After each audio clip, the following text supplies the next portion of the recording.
Cool. How you doing? I'm very well. How are you? Yeah, I'm fine, thank you. This is a bit like the setting, I guess. I've never been there. The book tour from Geddy Lee, isn't it? Yes. Yeah. I know, it's very nice. I like this lamp. Yeah. My wife said to bring it home intact. Okay, I will try. So, Jamie, good to have you here. We're looking forward to your show with moving pictures, of course. But what I was interested in, you're doing the stuff Neil Peart does, trying. Yeah. And what makes for you, Rush in particular, Neil Peart, interesting to so try many to do? reasons. I mean, my original love was Led Zeppelin, so I got my John Bonham tattoo. That would have been a much easier tribute band than this one, in a good way. And then that was my thing when I was a teenager, and I was a drummer, and I was just doing Bonham triplets. That was my thing. And then when I went to university, my friend, she's a bassist, she wanted me to learn YYZ for her exam.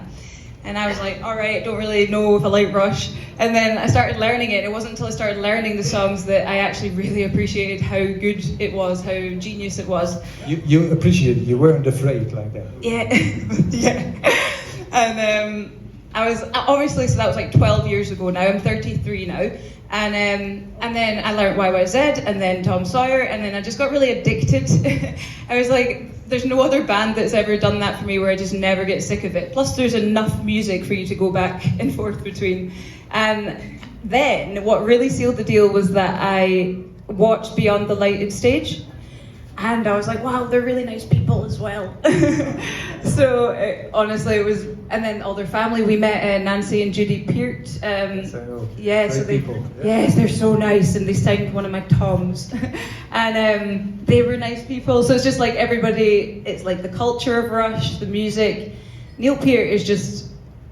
I mean, he wrote amazing books. He wrote the lyrics. You're not supposed to do that if you're a drummer.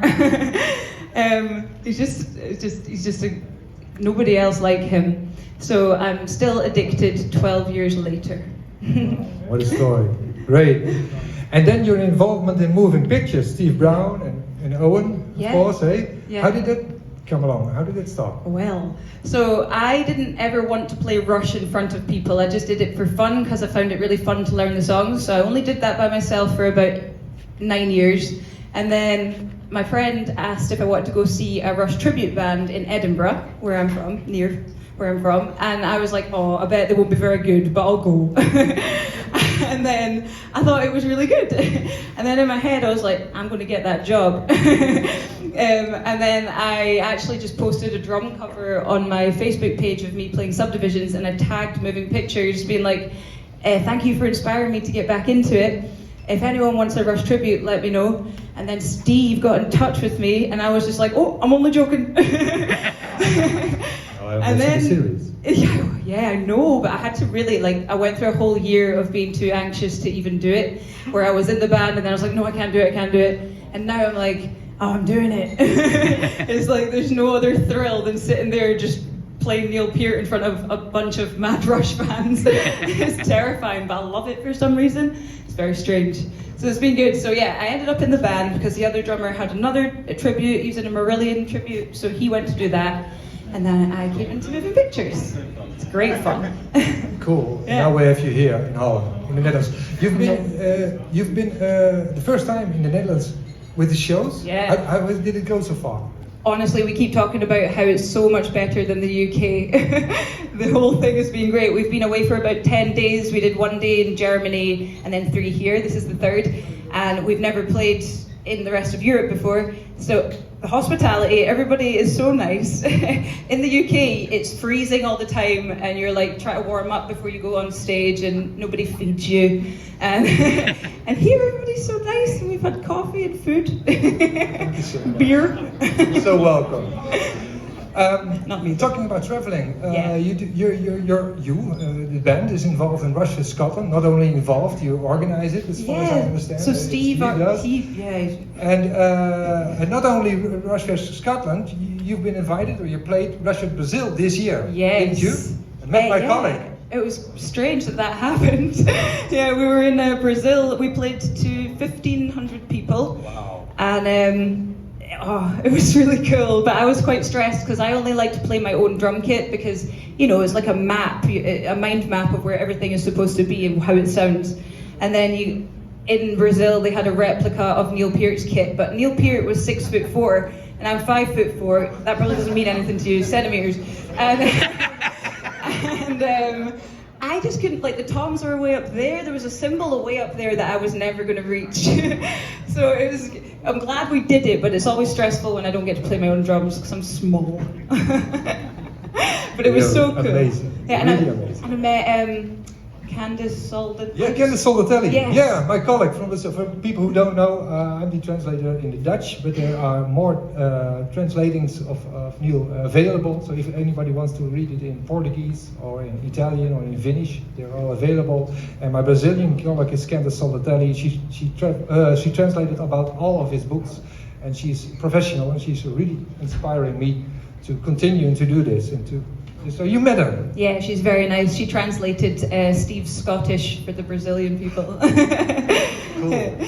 Yeah, it was really cool. But it was also the hottest gig I've ever done. Okay. Like, because you know, doing that is like a workout. And then in the Portuguese Brazilian humidity was quite something. My hair was like, ooh.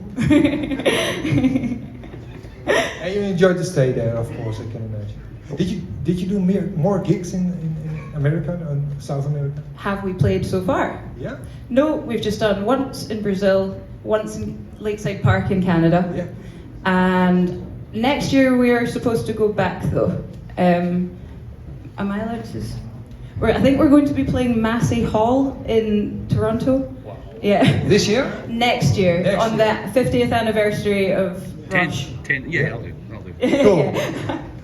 I 10th think, anniversary of the last gig they played. 2 minutes? Okay, we can talk for 2 minutes. 2 minutes? Wow. Oh no, I've run out. No, I'm doing it. And but on the European tour, Yeah. you did Germany, you're doing the Netherlands. You're coming back to the Netherlands, I understand. Yes, in December. Cool.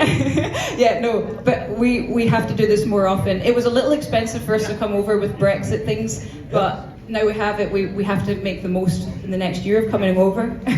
I think. I think we should just not play the UK anymore.